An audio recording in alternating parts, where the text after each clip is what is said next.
Hello, I'm Donna Belusar, President and CEO of ADEC. Welcome to Catching Up with ADEC. It's our opportunity to share with you about everything that's happening at ADEC. I'm joined today by Ms. Cherri Peate, our VP of Community Outreach and Advocacy. I'm going to give you an update of some of the things that are happening with our program and services, and Cherri is going to give you some insight into the generosity of our community members, as well as share with you some of the discussions we've been having with our legislators. But first, before I go into two really neat things I want to share with you, I do want to thank you, our families, the individuals we serve, and our employees for sticking with us throughout 2020. We know it's been a very difficult year. COVID has affected all of us, and it did change our programs, and we are very grateful for the flexibility and the understanding that the families have given us as we've had to make some changes. So to start 2021 and finish off 2020, we began our year by doing an annual report of performance measurements. It's one of these items we do as a governance perspective to give a measurement or an indicator of are we meeting the objectives of our programs. So at the end of January, we're going to be featuring a special report. It's actually a video that we're putting together that's going to have insight, discussions, and feedback with individuals we serve in our programs, family members, and also employees of ADEC perform the services that keep the agency running. So these performance measurements will give you an insight into whether or not we're effective with our programs. Are we meeting the expectations of those we serve? The efficiency, are we good stewards of the resources that we have? And when you talk about community members and their generosity, I think they may want to know that. We also share with you satisfaction. Whether it's good or bad, we like to know, are we meeting the needs of those we serve? Are we person-centered? And finally, access. Are we removing the barriers that may prohibit somebody from living their full potential and living a life of informed choice and possibilities? So performance measurements will be coming out later this month, and so you will be able to see that in a special video that we'll be sharing with the community. The second item I wanted to share would be one that you wouldn't necessarily think of when you think of ADEC, and it's kind of geeky, but it has to do with cyber security or information security. We are privileged to share in your lives and personal care, and as a result, we get access to a lot of personal information.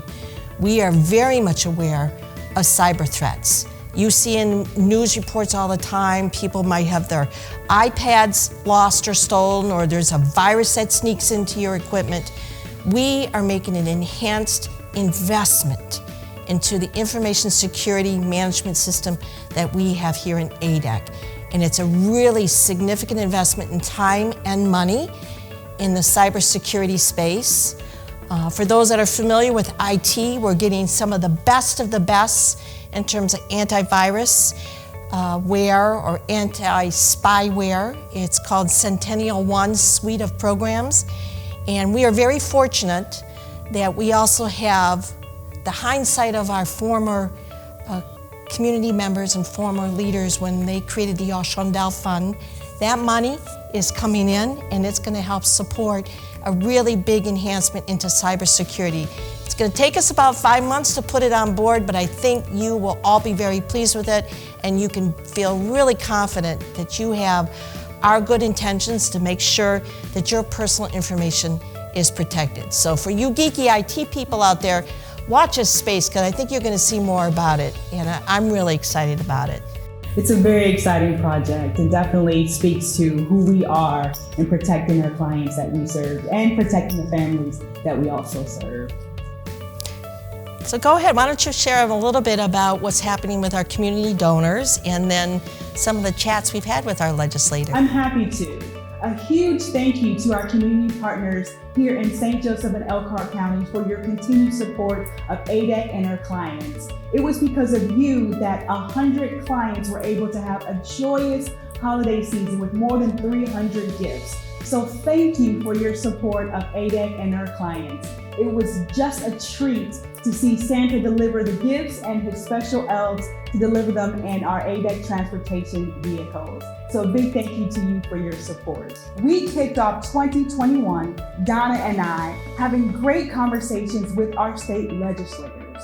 What we talked about was how important our DSPs are to our clients, the families, and this community. And in this conversation, we gave more depth about what they provide to our clients. Because of them, our clients are able to live lives filled with informed choice and possibilities. And these conversations are going to produce, I believe, great fruits. So I'm very excited about the additional conversations that we're going to have with our state legislators and our continued relationship that we have with them, and making sure that our DSPs, our frontline workers, are getting the support that they need to do the great job that they're doing for our clients each and every day.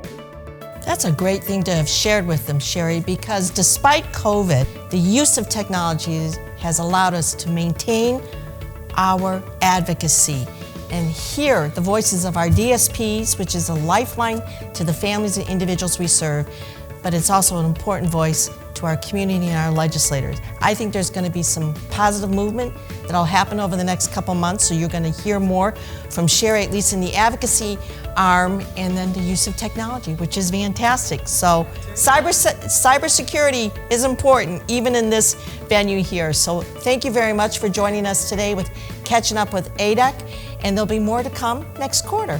Thank you.